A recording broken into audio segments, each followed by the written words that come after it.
Hi, Breakout listeners. We want you to know how grateful we are that you've helped make us number one in self-improvement, number one in education, and number 7 in all podcasts. That's a lot of love from a lot of listeners. So keep tuning in for more inspiring breakout stories, and don't forget to leave us a review. We love hearing from you. It's tough. In U.S. society, we're quite averse to friction. We're really afraid of offending. It's a shame because we could find out a lot from each other and connect more easily and quicker. That's Janet Livingstone, and she has a fascinating career as an intercultural competency coach. Janet's been living and working abroad for decades, and it's taught her a thing or two about how our cultural expectations get in the way of understanding each other and ourselves.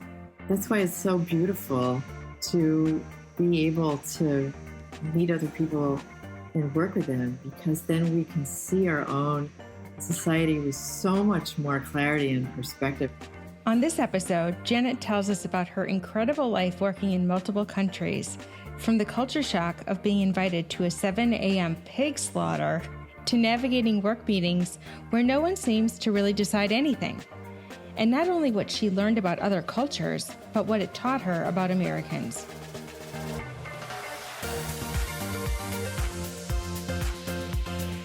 Welcome to The Breakout, a show about smashing through life's little boxes and forging your own path. I'm Dr. Keri Ohlrich.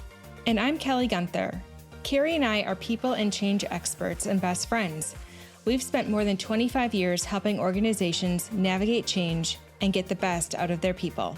Come on, we know change is hard, but staying the same can even be harder. On The Breakout, we prove that you can escape expectations, and best of all, we show you how. So, Janet, who are you? What do you do? And in what do you help others break out of? So I'm an executive coach and a leadership development practitioner. I'm a traveler and a linguist. I would have to say that I really like to help others break out of their bubbles. We all get stuck in kind of boxes and bubbles that are formed in our childhoods and how we grew up and what kind of beliefs we have about ourselves. So I like to help people break their "I've always done it that way" bubble, or "I hate that" bubble, right? The "I hate that" being "that thing scares the hell out of me and I don't want to touch it" kind of bubble. I love that, Janet. Thank you. And I think with your background and traveling so much and being a person in a different culture numerous times in your life, I think it forces you to really have a different perspective on you and our own personal culture that you grew up in and our society. So your work is really connected to how people function in the work culture and how they function at work in different cultures around the world. So there's so much to unpack. So how did you get into this field? How did you even start with culture and looking at people's bubbles? I was born with an ear for languages, and I've been studying foreign languages since I was 7 years old. And my parents were always travelers and kind of a little bit critical of the US. So I grew up with this weird idea that, things in other places are better, or you should see other places. So I started with French when I was 7. And it came from me. I'm one of those people who lives through their ears. So that kind of morphed into studying modern languages and literature in college, and then studying international relations in grad school, and traveling a lot as a younger person. And then when my work life started, I started as an English teacher, all kinds of interesting groups that I would teach. And then in grad school, I had this incredible opportunity that really launched me. And that was that one of the professors in our program was Madeleine Albright. Who? I'm just joking. For those of people who do not know, the first female Secretary of State, yes. Yes. And had a brooch game with nobody's business. She would have brooches or wear pins that would signify kind of what's coming up. And so if she was maybe meeting with someone who is maybe finicky or problematic, maybe she had a bee brooch or something like that. But she was very thoughtful around her jewelry. And so, yeah, Very interesting woman. Yeah, she had that kind of sparkle in her eye and that sense of humor. She knew how to poke, Hmm. right? She wasn't afraid, but she knew how to do it in a subtle, diplomatic way. This was 1989 90, right? So she wasn't Secretary of State yet, but she Hmm. was intimately connected to Czechoslovakia because that's where she came from. And so the revolutions in Europe were happening at that time. The Czechoslovak Revolution was November 89, and it was followed by the wall coming down and Romania and all the other stuff. And when the Czechoslovak Revolution happened, I think that she was instrumental in bringing Václav Havel, the new Czechoslovak president, over to Washington. And he spoke at Georgetown, where I was a student. And that launched my whole kind of nonprofit career, living in other places, um, studying and living in post socialist Europe. Janet worked in global health, traveled extensively, got married, and raised her children while living in Slovakia, Zambia, and other places. When she moved to Czechoslovakia, she was confronted with a place that had been completely isolated from Western culture after decades under the control of the Soviet Union. They were returning to Europe after being completely stamped down by the Soviet Union. Their culture was not appreciated outside of the Eastern Bloc. Nobody outside knew anything about them. But I wanted to know who they were, what they were feeling, what was happening. They wanted to bring me in. They wanted to take me out for beer. One of the first experiences I had was when one of my students invited me for a pig slaughter. Oh, So, yay, yeah, Janet. talk about being dropped in. Yeah, so they invited us to a little tiny village in the middle of Slovakia. I had no idea what was going on. They woke us up at 6:30 in the morning. We arrived at 7:00. There was a pig hanging from a hook. He'd been shot through the eyes. We were handed the first thing, 7 a.m., no food. We were handed a shot of schnapps.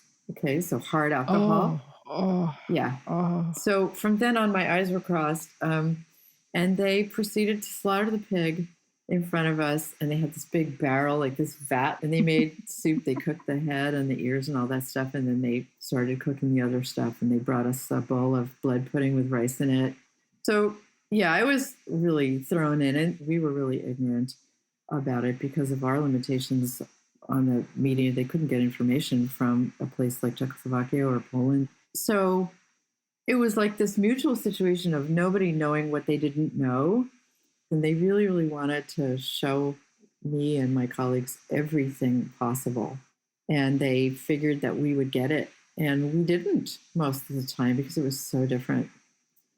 But so that's culture shock. That's my version of culture shock in its most extreme, basically.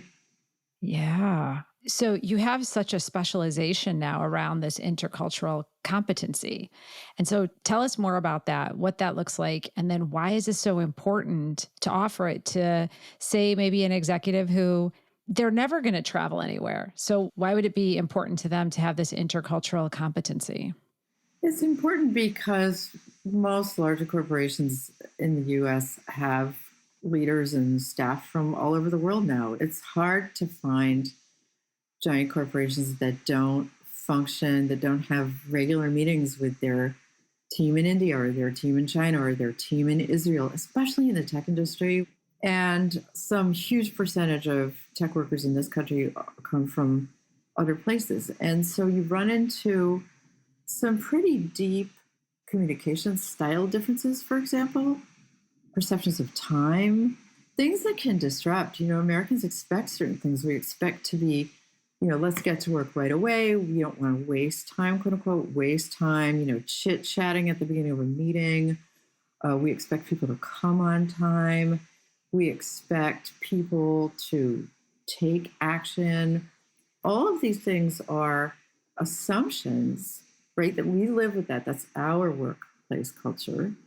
And I'm generalizing here. Everything comes with the caveat that not everything is always the same across one country culture. And somebody who hasn't traveled or worked in another country doesn't know that things can be different in another place. And so we naturally project those assumptions on others. And, I can't tell you how many times, like, I've been to meetings in Europe, France, Italy, Spain, Portugal, where they'll have a meeting where they just talk and they'll all talk at the same time.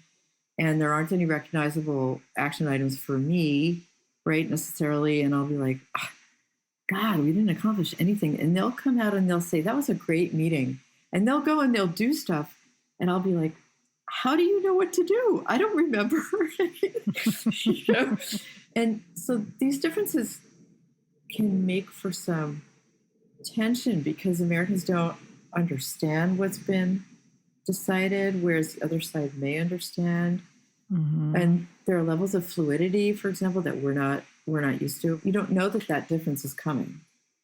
So you don't ask, right? Like, hey, how do you guys perceive time? Or, hey, how do you guys make decisions?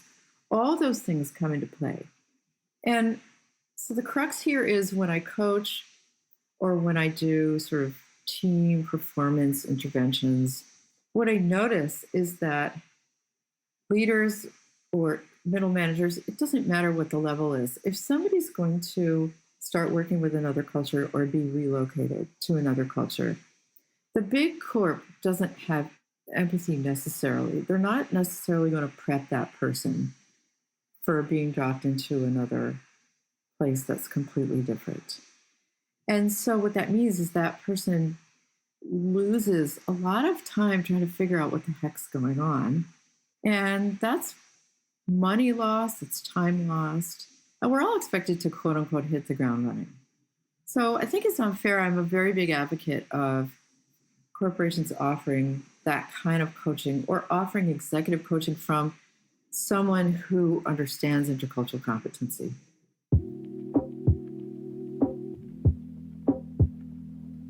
What I really liked with what Janet said is the travel and the being an outsider really teaches you about your own expectations and bubble and how you interact with people and what triggers you.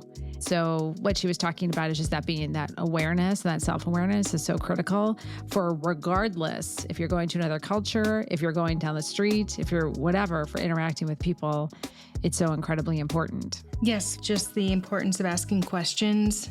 I thought that was just such a simple thing to do because we are action-oriented and that sense of action and that sense of urgency tends to get in the way of us actually sometimes developing meaningful relationships. Speaking from someone with experience in that arena. I was going to say, are you speaking directly about yourself, Kelly Guenther, on that one? Because I was going to say, yes, Abbracci Group, Keri and Kelly. We love saying we're action-oriented. Not applicable in any other country but the United States. But I often will come from the mindset of task first, people second. Not because I don't care about the person, but because that payoff of getting the task done and getting someone what they need feels good to me. But would it kill me to be able to ask someone, how was your weekend and what did you do, and take the additional 5 minutes? No, it wouldn't. But it's an additional effort. Being mindful of the other person at the end of the call or the Zoom or whatever conversation you're having is important.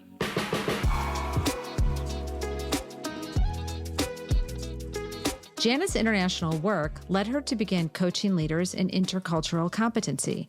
And it was fascinating to hear why this kind of coaching is so necessary. So when I was living in Slovakia, I was approached by one of the big mobile operators there, O2. O2 had a new CEO. Their CEO came from Chile. They picked him up and they dropped him in Bratislava without a peep.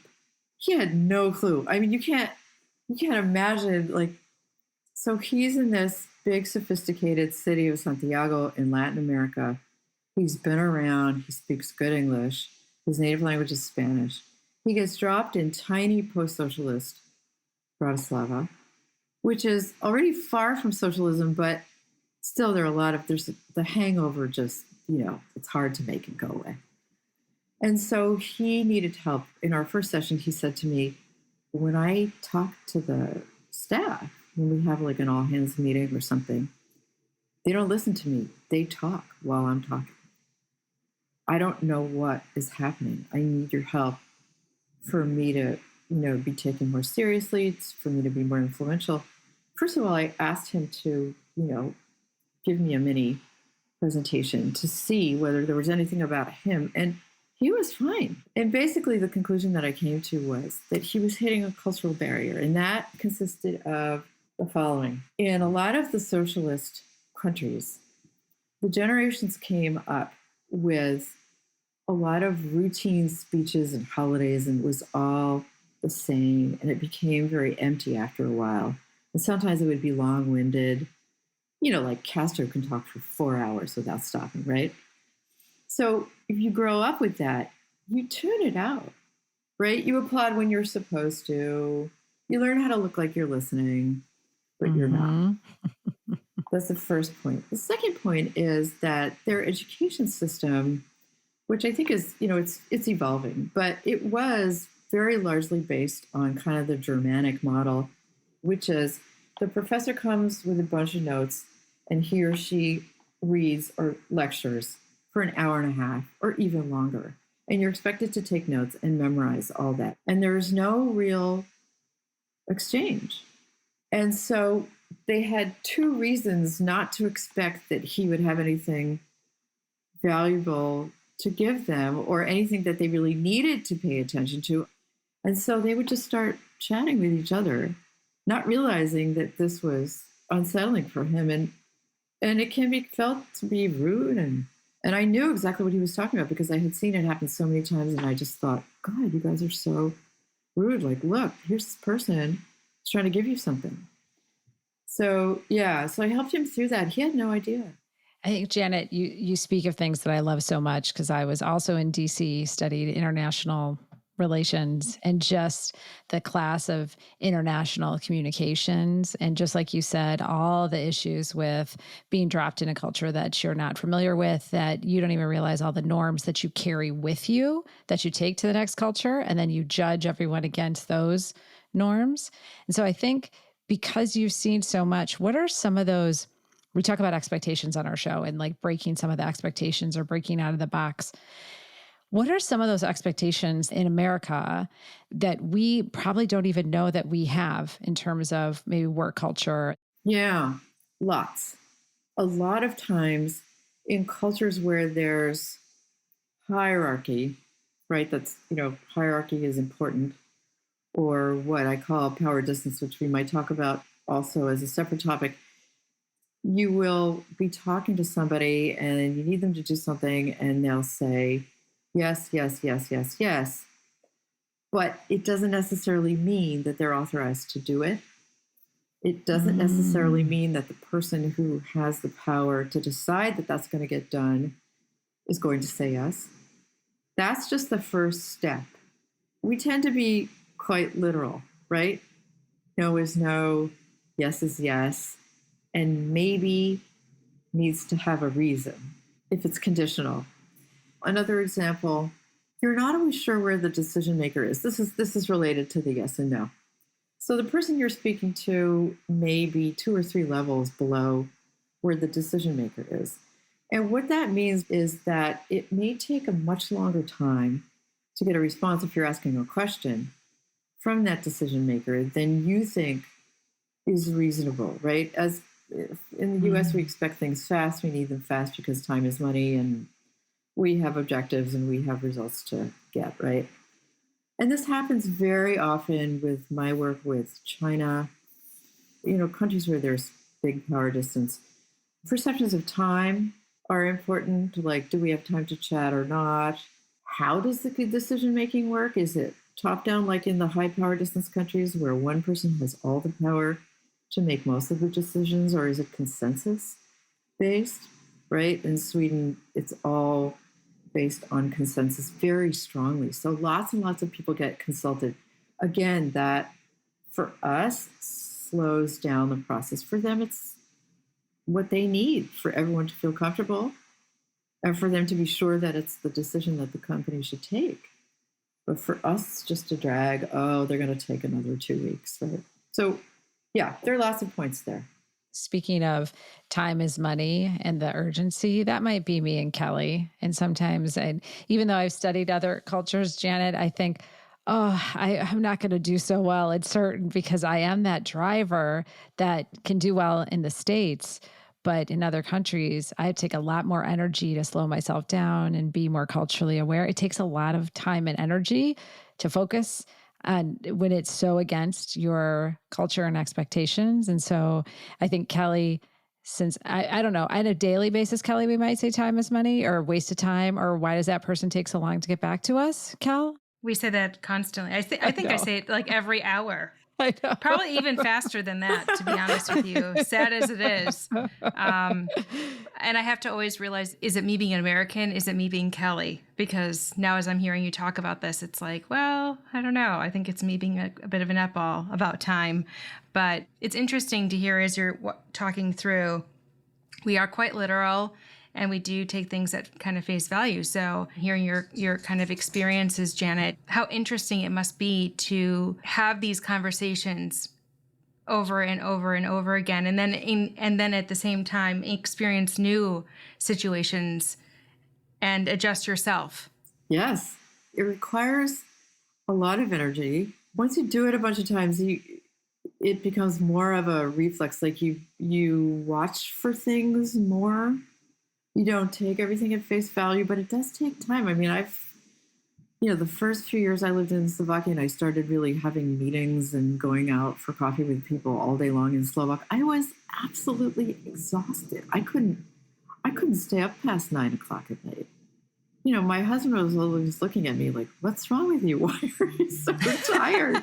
But, you said, I don't know if it's America or if it's me, but my question to you would be, how do you know where Kelly stops and the U.S. culture begins? I think it's part of us, really, very deeply. And that's why it's such a process, because unless we see something different and live with something different, we can't know ourselves fully in terms of the topic of this conversation, right? That's why it's so beautiful to be able to meet other people and work with them, because then we can see our own society with so much more clarity and perspective. I mean, wowie. 8 years ago, I moved here directly from Slovakia. And I moved to the West Coast where I'd never lived before. I come from the Boston area. And so it was a huge shock. It was almost worse coming home and not knowing what to do anymore at home, and not feeling like it was home anymore, then going from the US to a new foreign country. Because there were just layers of differences. I missed 13 years of the evolution of English jargon and workplace speak and all that stuff. I came back and everything was tech speak. Everything was about the ecosystem and getting traction. It was crazy. It's taken me a while, but I'm happy here now. And thank you for mentioning that. You bring something to mind of the self-awareness that it takes to know not only yourself, but also to know others. And that it includes not only yourself, but also your culture. There's always friction in our work, personal lives that may not even be about culture difference. So in terms of general advice for dealing with people that you have a hard time connecting with, what is maybe a bit of advice that you might have for somebody? A couple of things come to mind right away. First one is recognize your own triggers. If you're having trouble connecting with someone, maybe that person is triggering you for some reason that you haven't recognized yet.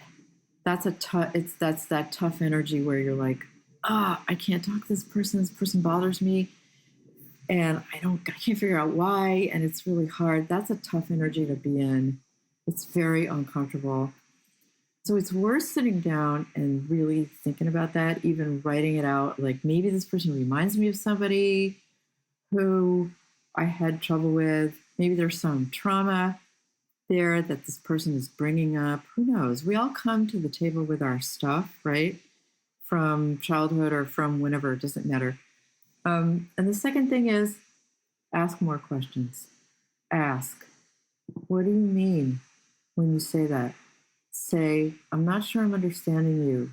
Can you say that again? Can you say it differently? What's the context for you? What's the background here? What outcomes do you want to see? I'm not sure here whether we're agreeing or disagreeing. How are you feeling? There's a lot of stuff that you can ask that we don't tend to ask. It's tough. In U.S. society, we're quite averse to friction. We're averse to interrupting, to asking why. We're really afraid of offending, and it's a shame because we could find out a lot from each other and connect more easily and quicker. The minute you connect with someone, the minute you start building trust, things shift completely, and it just gets so much easier. It's a relief. I hear so much of your coaching practice coming through too, and the questions that you're asking, whether or not you realize it. Keri and I are actively going through a coaching certification. I'm like, oh my gosh, I'm just so picking up on so much of what you're saying, and the questions themselves are naturally curious, number one.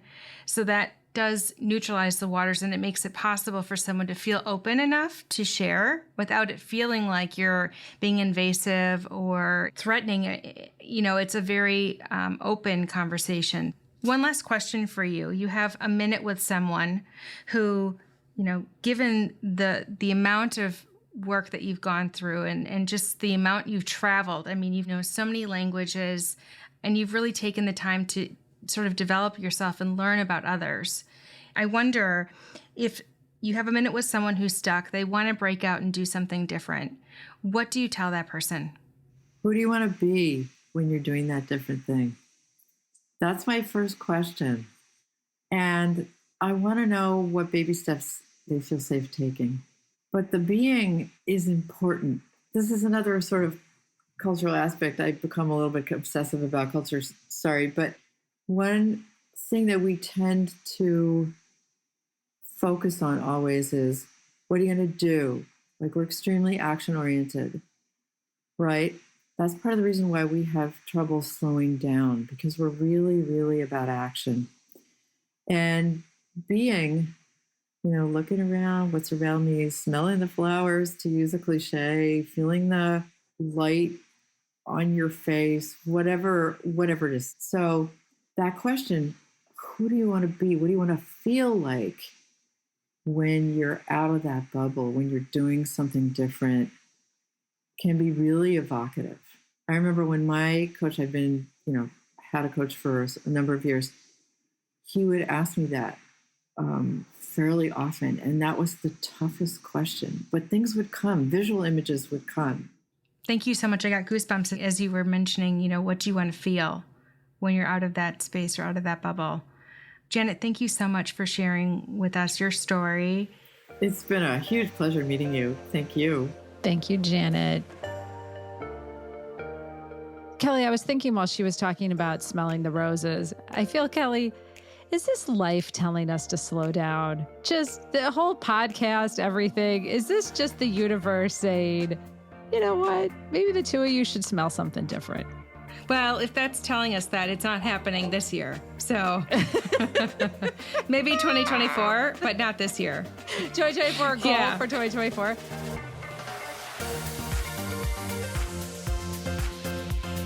That was Janet Livingstone, intercultural competency coach, and this is The Breakout.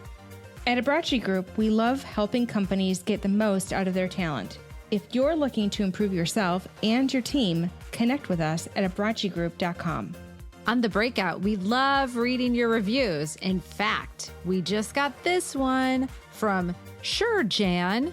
That's kind of an awesome handle, Kelly. I like that. Sure Jan. All right, here's what Sure Jan says. I learned so much in these quick podcasts. The topics are relevant and multifaceted. Kelly and Keri are obviously a great team, and their guests are unique and interesting, one to put on regular rotation. Thanks, Sure Jan. Appreciate it. Keep sending us reviews. Reviewing is simple. Just click write a review and hit save. It helps us reach more people who might just need these stories. And don't forget to subscribe to The Breakout so you never miss a new episode. And make sure you're following us on Instagram at The Breakout Pod. I'm Kelly Guenther. And I'm Dr. Keri Ohlrich. See you next time.